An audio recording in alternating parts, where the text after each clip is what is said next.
Do you remember this classic, the Tomy Turbo dashboard from 1983?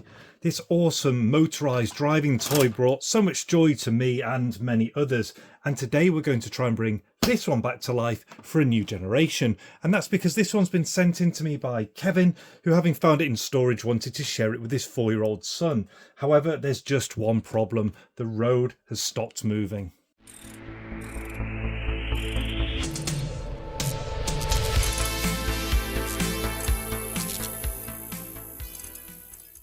So let's take a closer look at this Tomy Turbo and see if we can get this road moving again for Kevin and his son.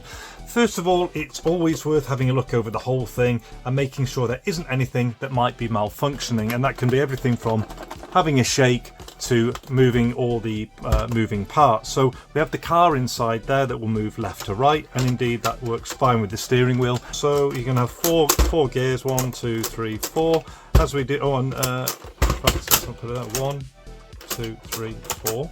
So that's pushing back on me a little bit. So we'll have a little look at that. And as you can see, the speed changes. So 20, 40, 60, 100, and the turbo comes on when it's full there. We have our trip counter, which once it's rolling should be moving, and then we'll reset it, and the fuel will come down as well. Looking around, we also have our battery bay here. We can see there's a little bit of damage to these clips. They can really be quite strong on the springs. Other than that, not in too bad condition. The labels always get a bit of wear. The front's not looking too bad. Other than that, there's just kind of some dirt and dust in here that we can hopefully just clean up as we go along. So having had a look over the top and really just identifying that, we'll just double check the gears and that there on the battery bay. We'll stick some 4 D-cell batteries inside and have a look at if this is functioning, the fuel and the trip. A little bit of battery corrosion in there, but I'll clean that up later on. And this is what I mean here. Look how much pressure there is on that door. That's probably the reason why this is trying to break. So we'll turn the key now, and we can hear the whirring. But as Kevin said, in fact it's quite a whirring, nothing is moving. That definitely just needs checking. So we'll turn that off. Now that high-pitched sound to me, I think could possibly be like the motor spindle spinning really fast, which probably means the cog has broken off or moved out of place, and that's what we're hearing. So fingers crossed it's going to be a cog that's fairly easy to get to. And again, having done one of these a while ago, I know they can be a bit tricky to take apart, and so usually I would speed through it, but what I might do is actually go a little bit slower in places. So if you're watching the video and you're wanting to repair yours, maybe there's a little nugget of information here and there that I give that will help you take yours apart and put it back together later on more easily. So let's take the batteries out and get inside, and fingers crossed my muscle memory will start kicking in. There's about 7 Phillips screws there. Now these all look the same size. I always like to put them back in the same slots where possible though. So I think that's all of the screws, to be honest. There doesn't seem to be anything in here. And I remember these bits here, these bits of plastic, just being where the motor housing sits inside. So you don't have to move anything around from memory, and I don't think there's anything in there. But I remember there's a combination of taking these parts out first. And they'll be placed to one side, but again, just for myself, I try and just keep the order the same. So that will come out, that will come out. Then I remember like this section here has to come out, and then you can't take this out. This has to all go back in at the same time. And then also I remember this front bit almost, when you lift, pops forward, like kind of forward and out, like see there. So once that's done, there you see, then it comes away. So I think one of the tricks is to push that forward a little bit. And so this is our front housing coming off, and what you have inside is just the back of the screen there. You can't see anything now. And then this is then how the dial is moved. So as you're moving the gear, you're moving this around, which is just moving that section there and the turbo, and also the miles per hour. But your trip and your fuel actually sit here. So the fuel is that solid part, and that just sinks down, giving the illusion that the fuel is going down in increments. So that's the housing taken apart. The front bumper, you can see, just sits in that position there. And here's our inner workings. There's some corrosion that's made its way inside, so I'll clean that up, because the last thing we want to do is put all this back together for Kevin, and then down the line these kind of fall off inside. So you can see that lights up with the road, and then this is us moving. Sometimes if your steering has gone faulty, what you're looking for inside is making sure this steering arm here is attached onto this part here, and also at the back where it's sliding, so there's a part there and there. So there's just a motor just spinning, which I need to track down. I tell you what, my muscle memory is telling me just to try this bar first. So that comes off. So I remember now. So you know those white things I said that are at the bottom, they sit under those little red hooks. It must slide this. So there you go. So I slide it towards me. It comes out of those slots. Then I'm able to lift the whole section out. This cylinder will also come out. If I move this out, so you just pull that bit back, and that allows the tube with your road to come away, and we can clean all that up. So I need to find what drives everything. Right, so there's a cog here that's spinning. This is spinning, but this thing behind it isn't turning. So watch this. If I push this cog down, that's now engaging, and I bet something will happen now. Right, so the fuel's going down, but the mileage isn't. So what would this be? Is this our gears?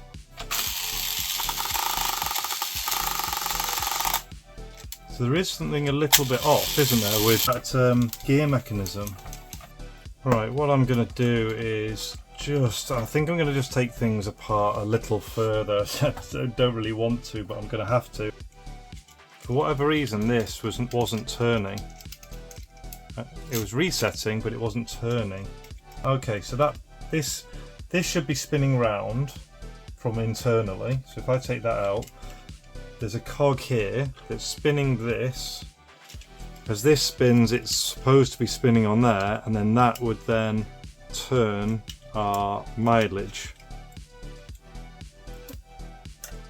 First inspection is these look okay. What you're looking for with cracked cogs is a very faint, it'll just look like a very faint black line.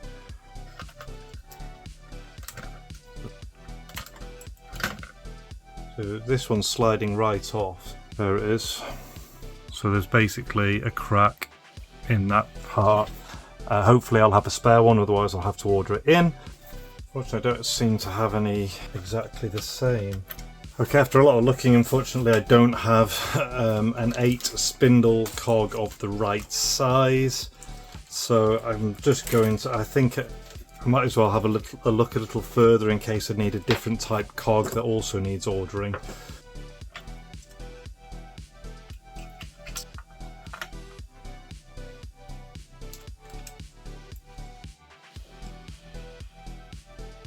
So as you can see, I need to be super careful now. This thing is absolutely packed full of cogs.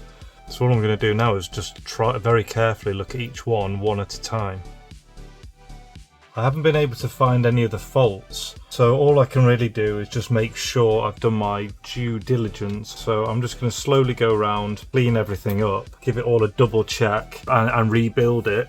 The tricky thing is all these spindles have now got to go back into all of these housings.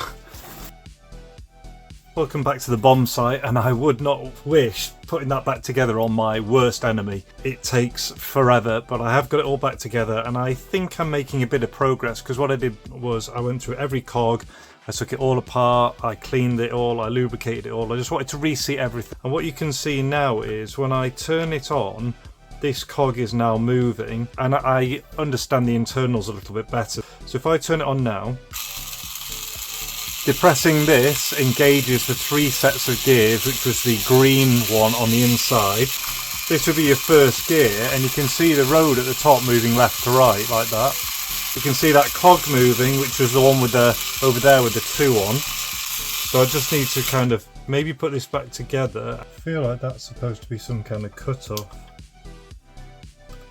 Let's just, I'll tell you what, let's try this a second. So that's interesting, I had these the wrong way round, you know, even though I was going red to red.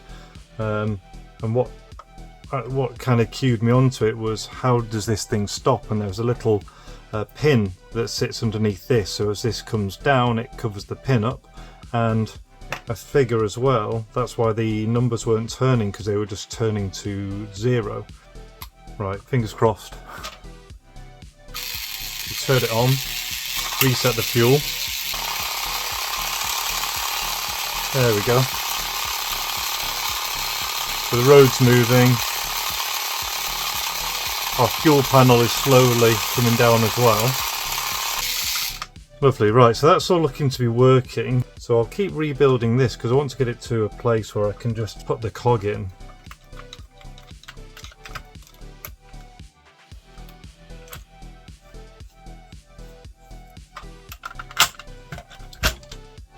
Okay, so the replacement cogs arrived and I've put it onto the spindle. Because it's such a tight fit, you have to get it on and then push it down, and either side of the spindle use some tweezers or some thin pliers to push down. Just be careful you're not going to go too hard and break anything. So that's all been done and then refitted, and I'm going to continue with rebuilding the rest of it. So the next part will be the bracket that was at the back.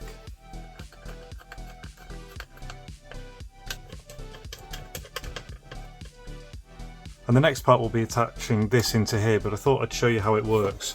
That's going to be on the back with that section that I showed you that moves around and changes the gauges. This part here sits straight down underneath, and when you operate the gears, so the gears sit inside like this, they're all going to be together. When you operate the gears, this moves forwards and backwards, and then that slides left and right, moving on that white lever down at the bottom, and it's going to sit in the correct position to line up with the cogs. And then once everything's up and running, the road kind of moves left and right, but what's really happening is the bulb inside moves left and right inside the tube, and it kind of knows where everything is lined up. So when the car isn't in line with where the road is, that's when you get your clicking. So this bit here, like I mentioned, you need to pop this arm in here first, so it's going to be sat straight down, so looking like this. And we're going to want it all the way back for now, so pulled fully over to the off position. See how it moves between the two, so all the way back to the off position. But before we do that, don't forget you've got to have your bumper in place. There we go, over the top. And now we'll put this bit on.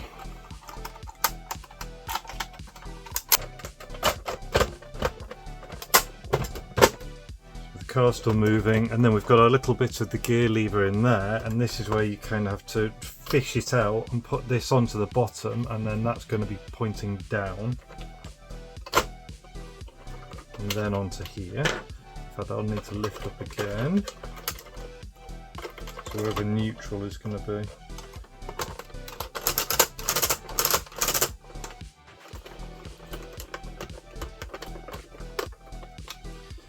And then before we get into the final test and demonstration, I want to see what I can do with this section here. So I want to bend these back slightly, I need to clean these up, and I want to see if I can fix this up at all.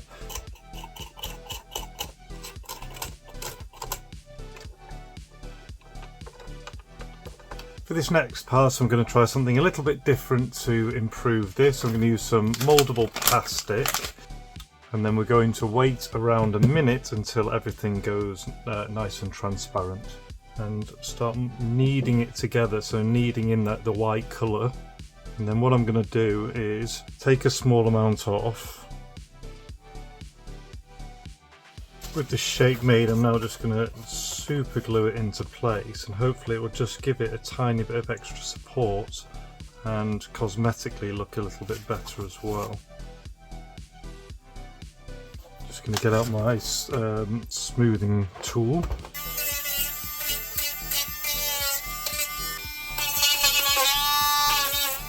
Oh, I know it's not perfect, but I mean that's got to be better than it was, right? Both cosmetically and ultimately functionally.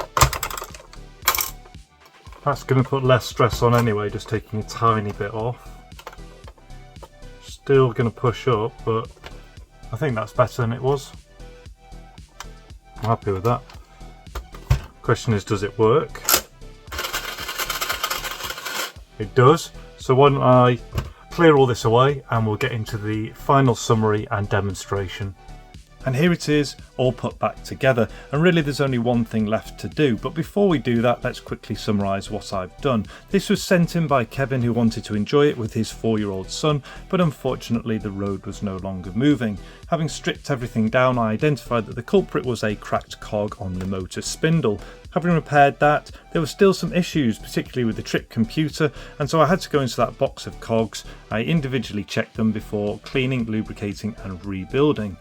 There were still some issues though. The fuel wasn't quite working right, and I worked out that it was because on this toy the bench power supply needs to go the other way around. Red needs to go onto green and black needs to go onto red. Having figured all that out, I rebuilt the whole toy, did some cosmetic work including working on the battery bay and the latch. All of that's taken around 4.5 to 5 hours, and so if you've enjoyed the restoration so far, please consider subscribing to the channel or liking the video. With all that said, let's get on with turning the ignition and taking this bad boy out for a drive. So, turn the key. Trip's at 0, we've got a full tank of fuel, and away we go. First gear, we can see our 20 miles an hour, and should we go off the road, our trip computer will stop and we will get our clicker. Back on the road for a second or two, our trip will start increasing again. Second gear, 40 miles an hour, reds go up, we can see our fuel dropping. Third gear, 60 miles an hour, and again coming off the road we'll click and stop the trip computer. And then finally, fourth gear, 100 miles an hour, flat out, let's see what we can do.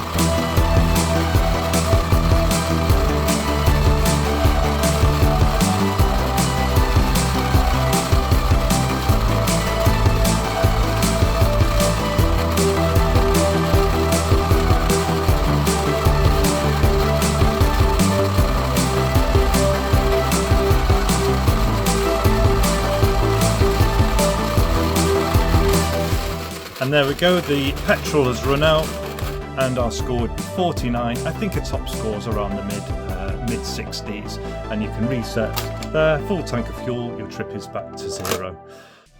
If you enjoyed the video, then you might also like the one that YouTube's going to show you up there. And until the next one, all the best, take care and see ya.